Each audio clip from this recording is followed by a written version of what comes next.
This is The Great Expanse by John Babb 426, and this is the recap with no cap, even though I have a cap on. Daredevil Born Again, Season 2, Episode 1. It's called Northern Star. Now, we know the Northern Star is, I believe, Orion, right? Isn't that the Northern Star? Or is it just the Northern Star? I think it's the last star in the constellation Orion, I believe. Okay? Who cares? We're here to talk about Daredevil. Now, I did not have high hopes for this series. I'm gonna be honest. The first season was Again, this is the recap with no cap. Subheading, #Justice for White Tiger, because he got done dirty in the first season. But anyway, this is called Northern Star. We see right from the gate that things are being spun. You know, I put a unique spin on things. But Mayor Fisk is putting his own spin on the BB report. Now that is I want to say the vlog, or whatever you want to call it. It's like a little social media show that BB York puts out, who is the niece of the late Ben York, who was murdered by Kingpin in the Netflix season 1. So we see this freighter, going through, I think that's the East River or whatever. And beautiful, like picturesque wide shots of the New York City skyline at nighttime.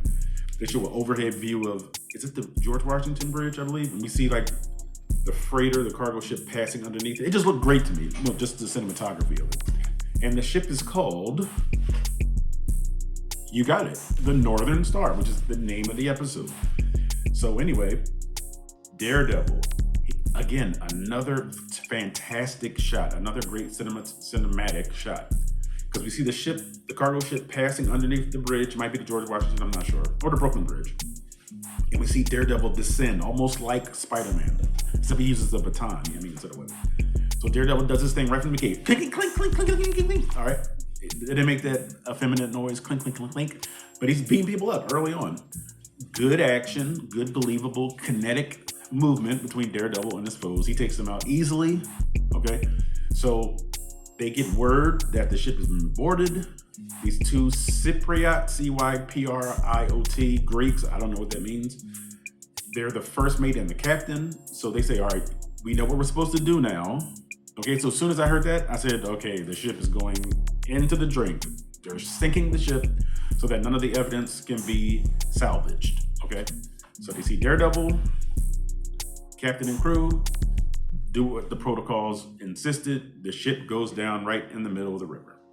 And that is sort of a touchstone for the entire episode, the reference to the Northern Star, this ship, because it's there in the harbor. It capsized. So basically the back end is up out of the water, the front end is down in the water, and all the cargo has been lost. Now, what was that cargo? Ammunition, guns, weapons grade, military ammunition, rocket launchers, stuff that ordinary citizens and ordinary law enforcement wouldn't dare have in their possession. We're talking a military-grade arsenal, which was probably used for maybe the AVTV, the Anti-Vigilante Task Force, or maybe Fisk is using it to just make money with other, like, terrorist groups or whatever that he can sell. So in that Freeport, because it was coming through the Freeport, remember, they don't pay any tariffs on it. That was an issue in season 1 of Daredevil, Born Again. But the weapons are lost. So Kingpin comes to the scene of the crime. He was there like in 5 minutes. Like, he's like looking out over in all white. Okay, Kingpin's wearing all white. He looked out over the ship. He's there with James Gandolfini's son. I don't remember his character's name. Buck Cashman is there, and the black lady. I don't remember her name either. And he immediately put the spin on the situation. He said, oh, terrorists did this. He said it's a terrorist attack. But he said vigilantes are responsible, so he's equating vigilantes with terrorists, okay? And so basically it uses Daredevil doing it. And remember, he received footage of Daredevil breaking the lens. It's like the perfect shot. He's like, ah! And he destroyed the camera. So they know it's Daredevil, all right? So then he says, where are the captain and first mate?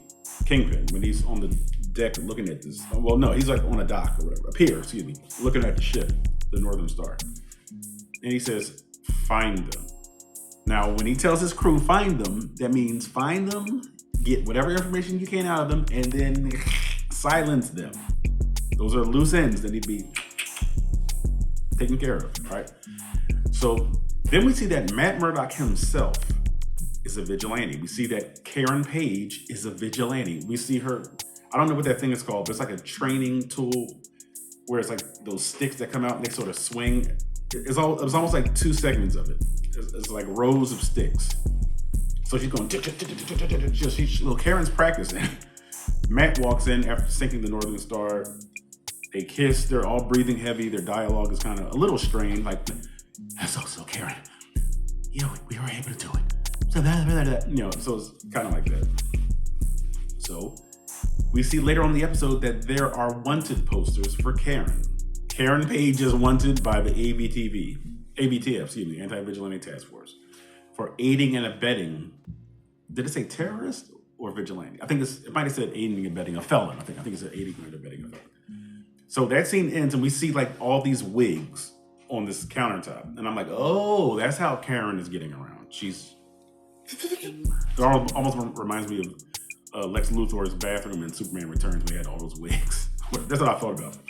But I love this episode. Yes. I love this episode. I love the tension. I love the intensity. I love the gravitas that Mayor Fisk has. He's in a meeting with, I think, the Attorney General, Steve Rudd, this black dude, and this other white boy. And the DA, the black boy, has all this bass in his voice, like, yeah, you know what that's going to mean, Fisk? Oversight. So then in walks Matthew Lillard, who was traditionally known as a comedy actor. He was in the first Scream. He's the guy that, he was one of the guys with the ghost face mask. He's like, I'm stabbed.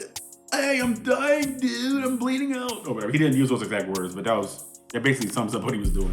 He was also in, not Up the Creek, but he was in a buddy comedy with Seth Green, not Seth Rogen, but Seth Green and Dak Shepard.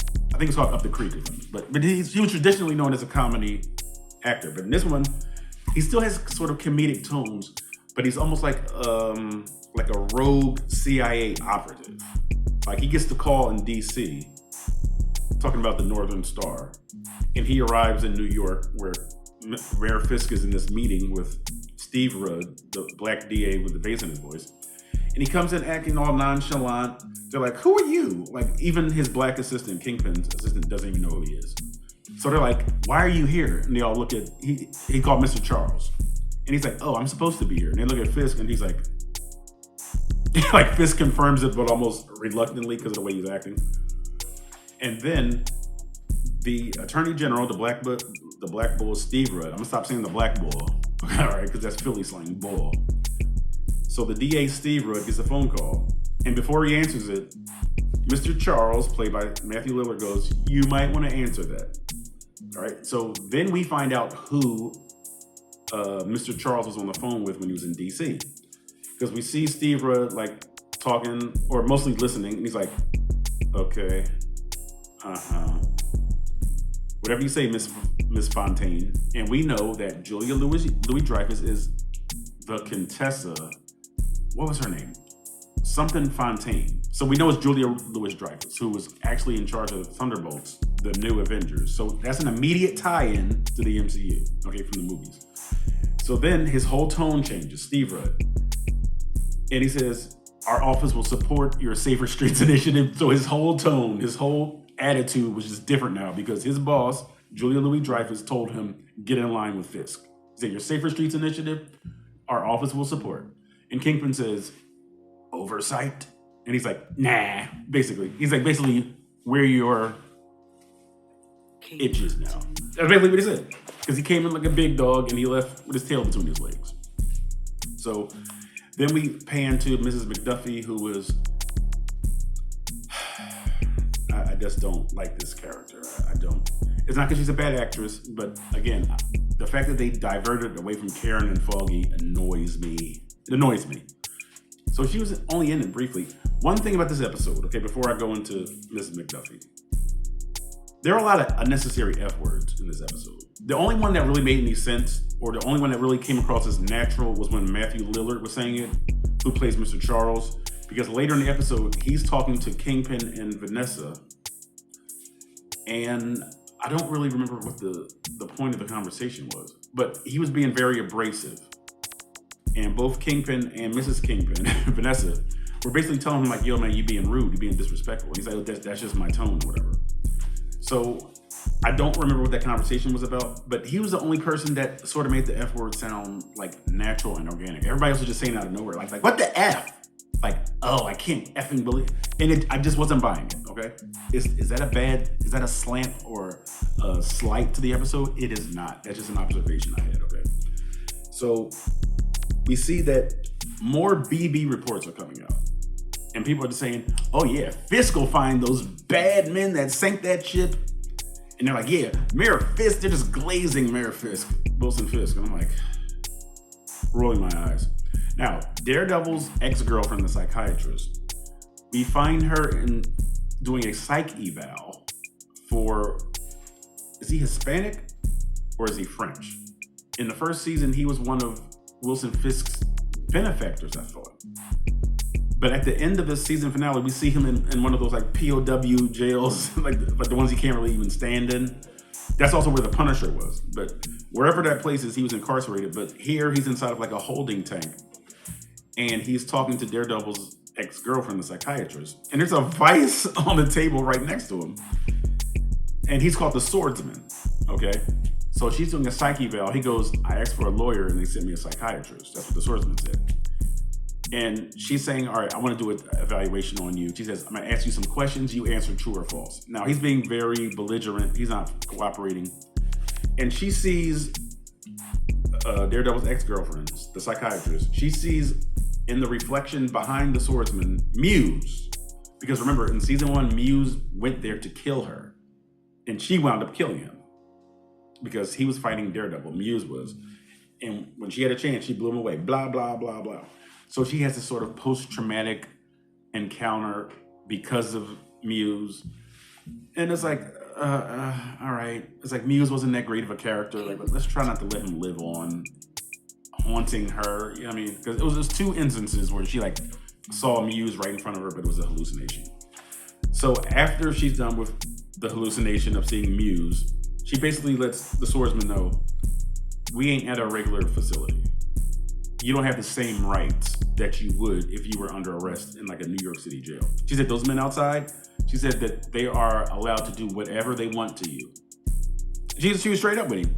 And she was like, if you don't want to cooperate, I can make sure you go to a good hospital when they're through. So then she asked again, what do you think of Mechanics Magazine? True or false? No, she said, you like Mechanics Magazine, right? He was like, false. So then he started cooperating because he knew what the situation was. Then we see the anti-vigilante task force. They break into this Greek-owned restaurant, and this woman was there. As soon as they approach her, now, okay, let me stop. The anti-vigilante task force is basically is an allegory for ICE. I think it really stands out in this season because they're like in SWAT gear, and it definitely parallels what ICE did when they killed that young lady in Minnesota. In real life, ICE did that. But instead of hunting immigrants like ICE are, they're hunting vigilantes. But instead, they're basically interrogating and rounding up innocent people in the process, which is basically what ICE is doing. All right, so I saw that one right away, like, ice, baby, too cold. So when Pal, the maniac from the first season, that's now on Fisk's task force, as soon as he approaches her, I didn't like her response. Now, I'm gonna hop on my soapbox for a second, okay? I'm black, okay? Many people think I'm Dominican, many people think I'm Ethiopian, many people think I'm Puerto Rican. I'm black. Now, I can pass for all those, but I'm black. As a black man in America, I can't respond to the police the way everybody else can. I know that. I've been told that from trusted sources, from older brother characters, from my parents. They told me I can't respond belligerently to law enforcement because of the history. I'll get off my soapbox. Now, when Pal enters the establishment flanked by armed guards, the Greek woman that was basically running the restaurant, she's not cooperative at all. She immediately goes, I'm thinking, stupid. Your body language is asking for trouble from these maniacs. Like, These are maniacs. They're not operating with due process, as Fisk said in the last season. They don't have to worry about search warrants. They are basically authorized to do whatever they want because of the Safer Streets Initiative. I'm like, why are you why are you resisting like this? You're asking for trouble, and you're responsible for people. You're in a restaurant. The customers are there because when Pal walks in, he makes a scene. So everybody, all eyes are on you now, and you respond like, "My English ain't so good." And Pal was like, "Where's Christophe and Aquilio, the captain and the first mate of the Northern Star?" She has something, I forgot what she said or whatever. So as soon as she said that, when Pal turned around, I said, he's gonna turn around and pow her in the face. Lo and behold, wow. And I'm like, I'm not saying he's right. I'm not saying that law enforcement is right in real life by harassing people. But you have to learn how to de-escalate a stressful and a crisis because other people are watching, other people are in the vicinity. I'm like, lady, just cooperate. Like, lie if you have to, but just don't like, here y'all come. No, they got guns. They got authorization from the mayor. So I thought that was silly on her part. Not a black eye on the show. It's not a slight. It's not a blight. This was a great episode. Okay, and I stand by that. So turns out she was hiding the captain. And then when Pal makes the scene, the stupid captain decides to make his escape by walking slowly in plain view of all of the ABTV guys. ABTF, excuse me. I'm like, dummy. Go out the window. Like, wait till they leave. Like, this was the execution was bad because it was obvious. He's like walking out. He wasn't even running. He wasn't even that low to the ground. He just like walking out. I'm like, yeah. So as soon as I saw him, I'm like, that's the captain or the first mate. So and his name was Aquilio. So of course he goes out into an alley. He's surrounded by AVTF, and they snatch him up. All right. Now let me get back to Counselor McDuffie.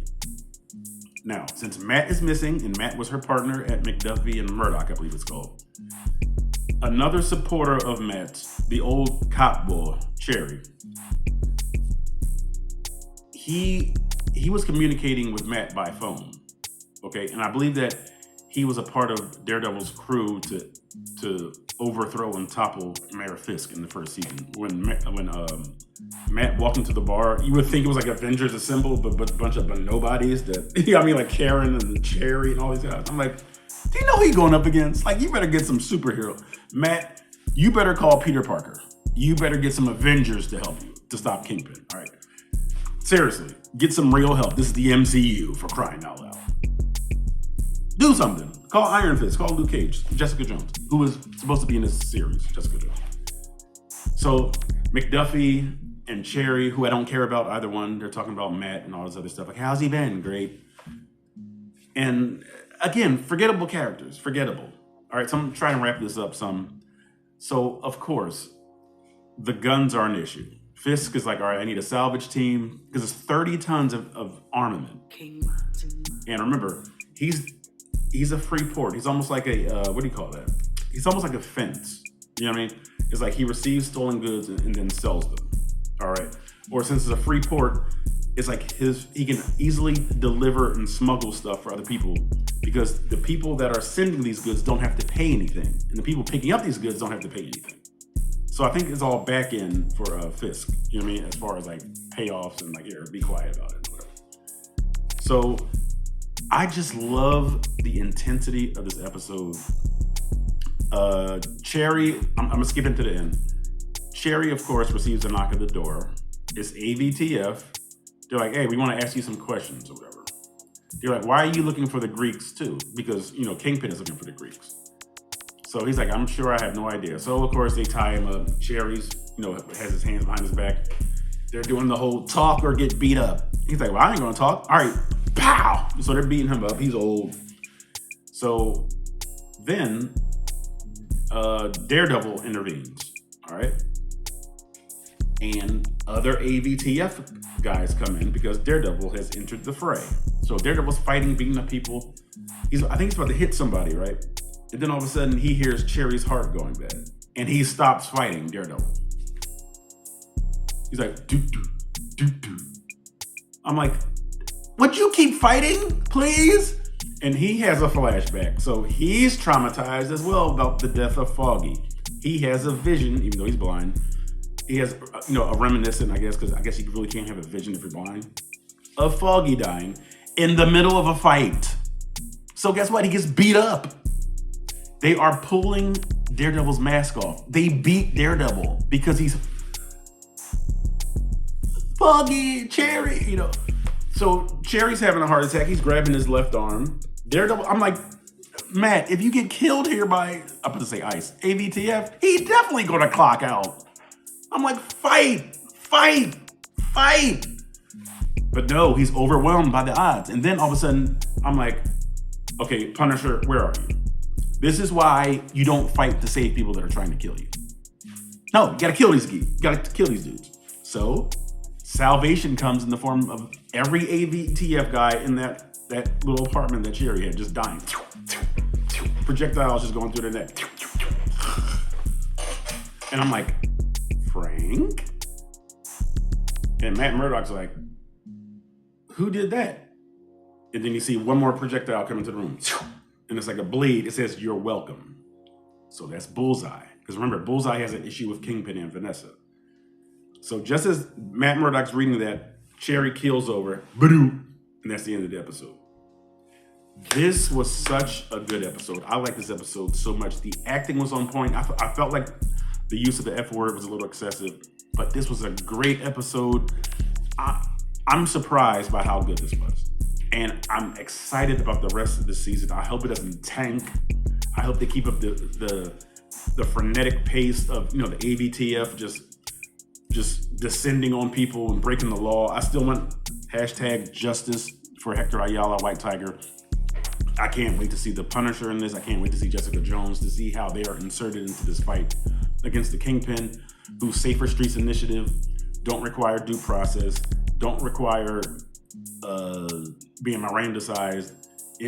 They're basically just in the Wild West now, under the authority of Wilson Fisk, who is under the authority of the Contessa. Whatever her name is, LaFontaine or whatever, Julia Louis-Dreyfus. So we see there's an overarching conspiracy.